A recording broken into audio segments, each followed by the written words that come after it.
How's it going, people? The hot hatch car category refers to all the little hatchbacks that offer big performance and even bigger fun for a generally more affordable price point. The term came into widespread use in the UK during the 1980s, with the emergence of slightly quicker front-engined, front-wheel drive cars at the end of the 1970s and early 80s. Cars like the Golf GTI, the Peugeot 205 GTI, and the Renault 5 GT Turbo were at the forefront of the movement throughout the period, and helped this type of car to become universally loved by people of seemingly all ages, though the target market clearly appeared to be younger people with slightly less money on their hands, but with the thirst for a quick car. Today you can get your hands on a slice of this hot hatch mayhem for some very reasonable prices. In this video I'm going to talk you through 5 hot hatches that you can buy for less than £5,000, organised by brake horsepower when they left the factory. Remember that whenever you buy a high performance second hand car, maintenance, repairs, petrol, road tax and all those other factors need to be a consideration. Just be smart when you're shopping around, or get someone smart to shop around with you. Also remember that I make these videos from the UK market perspective, so prices in other countries may differ from the prices in this video. If you enjoy the video, you can support the channel by clicking the like and subscribe buttons. It helps me to know what kind of content you guys want to see more of. But anyway, without further ado, let's get into the video.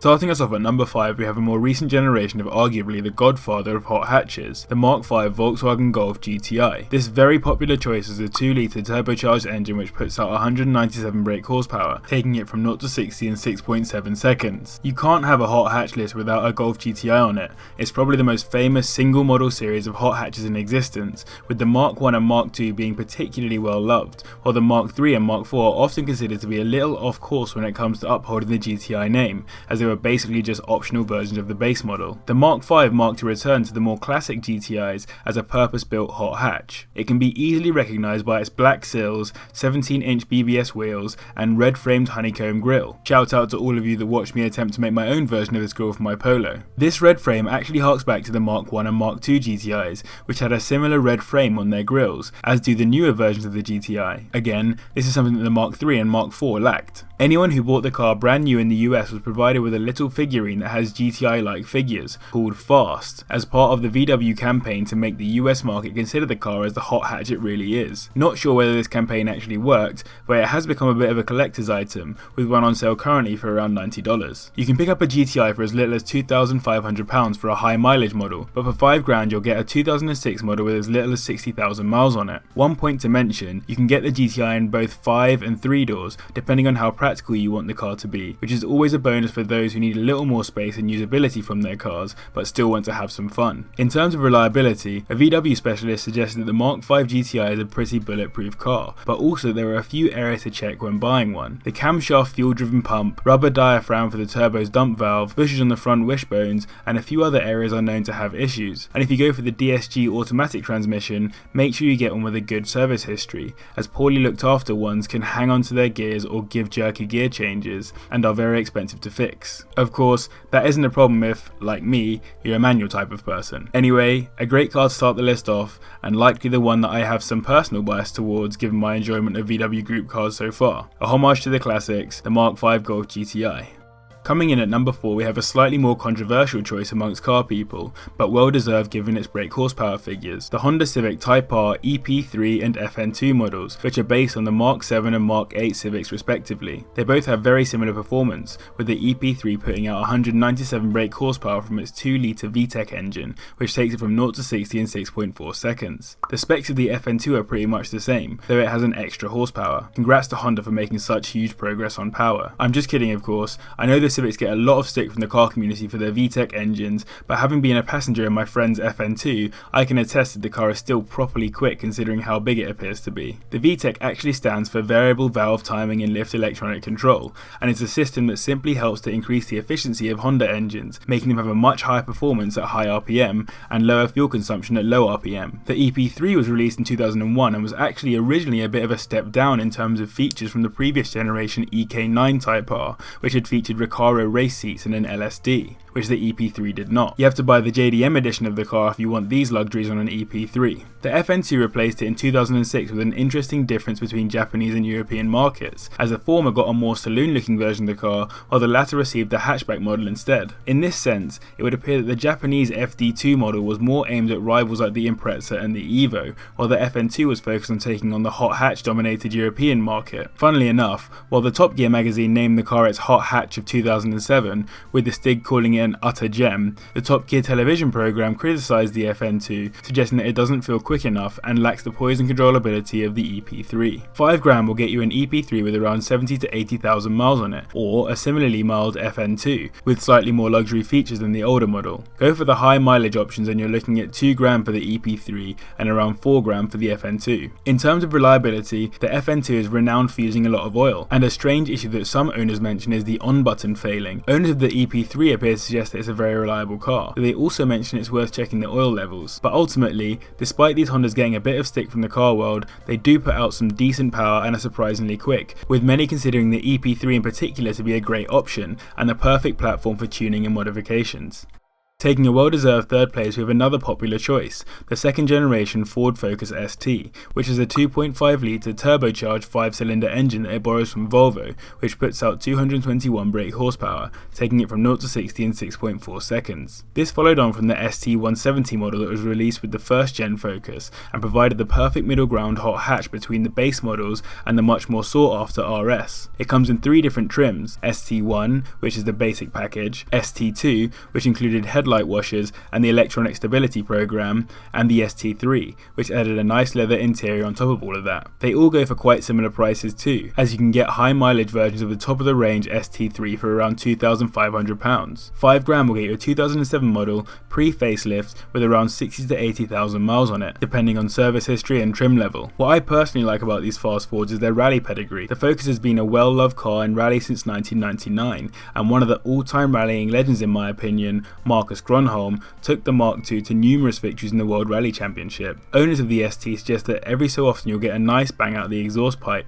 as a little reminder of the fact that this car comes from a line of rallying beasts. In terms of reliability, the Volvo engine is renowned for being quite reliable overall, though owners do often complain of the features around the engine being quite poorly made, with the car being poorly sealed, so leaking in the rain, fluid-filled bushes splitting, and even driver's seat bases cracking. In addition to this, the ST has been a great platform for modifications, so if you're looking to buy one, get it from someone who knows what they're doing with mods, or try very hard to find one that hasn't been played with. Overall, a very powerful and fun hot hatch to play around in, with some great rally pedigree to keep you happy on B roads.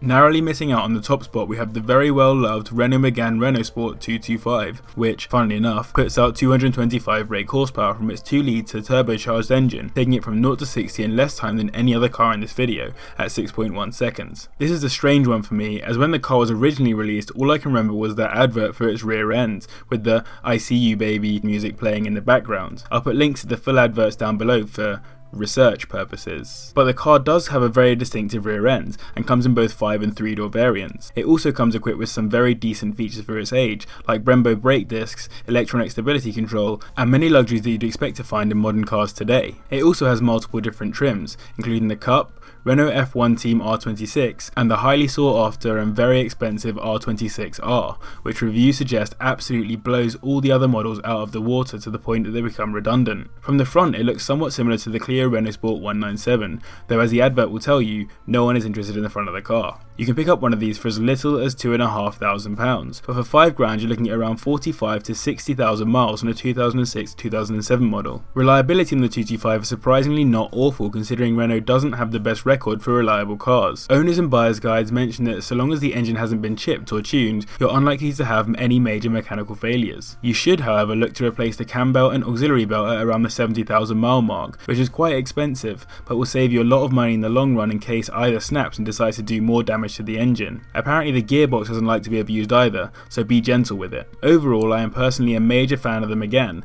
and I actually think it looks pretty good, even if aesthetics do tend to divide opinion. I also think its RS predecessors and replacements are very nice cars, with further rallying history in the older model Megane Maxi. Finally, the number one hot hatch you can buy for under £5,000 is the original Vauxhall Astra VXR, which is based on the Mark V Astra body. It puts out a very decent 236 brake horsepower from its 2-litre turbocharged engine, taking it from 0 to 60 in 6.2 seconds. Though the standard Astra has been a staple family car since the first generation in 1979, the VXR marks a push by Vauxhall to properly break into the hot hatch market. It has particularly angular features throughout, with a nice wide body kit, including side skirts and a protruding front bumper, as well as that rear wing which I'm sure provides real downforce and isn't just for show. And of course, as with many VXRs, it has that trapezoid central exhaust pipe smack bang in the middle of the rear bumper. In 2005, the VXR was taken to the Nürburgring and set a world record for front wheel drive hatchbacks at 8 minutes 35 seconds. To take advantage of this feat, Vauxhall ran a limited edition version of the VXR with 15 more brake horsepower thanks to its Remus exhaust, slightly wider track, and slightly lower weight. It also has a checkered flag across the top of the car, which I'm not a major fan of, but some people might like it, so. However, the likelihood of you getting one of these for a decent price these days is slim, as it was limited to just 835 models. You can pick up a standard VXR for as little as £3,000 for a higher mileage model, and you're looking at 60 to 80,000 miles if you spend the full £5,000. Not bad at all for a car that once held a Nürburgring record. Reliability varies a lot between VXRs, and that tends to be because of previous owners modding the car in ways that don't really help it to last very long. Many people aim for the 300 brake horsepower mark with this car, so you should look out for a barely touched example if at all possible. Owners note that the car sometimes is a bit harsh on brake pads, so be wary of that, as I know firsthand what it's like to have a car with no brakes all of a sudden. Another issue owners mention is turbo failures, as the turbo generally appears to be a problem area for the car, with the boost vacuum pipe also displaying issues. Overall, I think the VXR is a beast of a car that showcases what Vauxhall can do in the hot hatch game when they really set their mind to it. Makes a big change from the much more boring Vauxhalls I tend to see driving around on the roads today, like my mum's Astra, which seems to have a 0 to 60 of about 10 years for example.